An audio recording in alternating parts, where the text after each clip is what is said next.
جو آپ کے سامنے پر اعتماد طریقے سے زبردست انداز میں مدلل گفتگو کر رہے تھے۔ محترم بھائیوں، ہمارے پاس جب پہلے دن ہی کوئی بچہ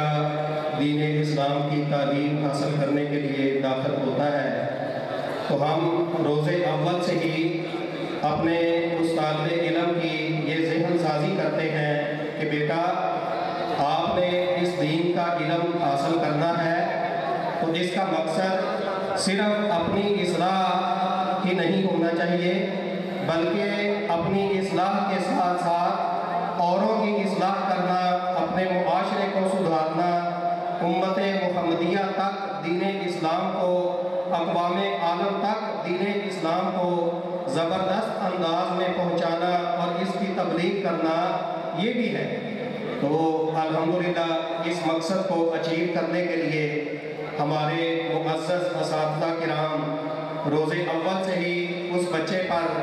محنت کرنا شروع کر دیتے ہیں۔ جس طرح دیگر علوم و فنون کے اندر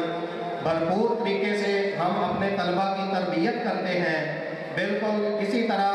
فن خطابت کے اندر بھی ہم اپنے بچوں کو سدھارنے اور نکھارنے کی تگ و دو میں رہتے ہیں۔ اس مقصد کے لیے ہمارے اس ادارے کے اندر اسبوعی اجلاس ہوتا ہے، ہفتہ وار پروگرام ہوتا ہے، پھر ہم بچوں کی استعداد کو مزید نکھارنے کے لیے ماہانہ مقابلہ کرواتے ہیں اور پھر سالانہ پروگرام اور انعامات بھی ہوتے ہیں۔ تو میرے محترم بھائیوں، مقصد صرف اور صرف یہ ہے کہ کوئی بھی عالم دین وہ دین اسلام کی دعوت اور خدمت اس وقت تک نہیں کر سکتا جب تک وہ ایک اچھا خطیب نہیں ثابت ہو جاتا۔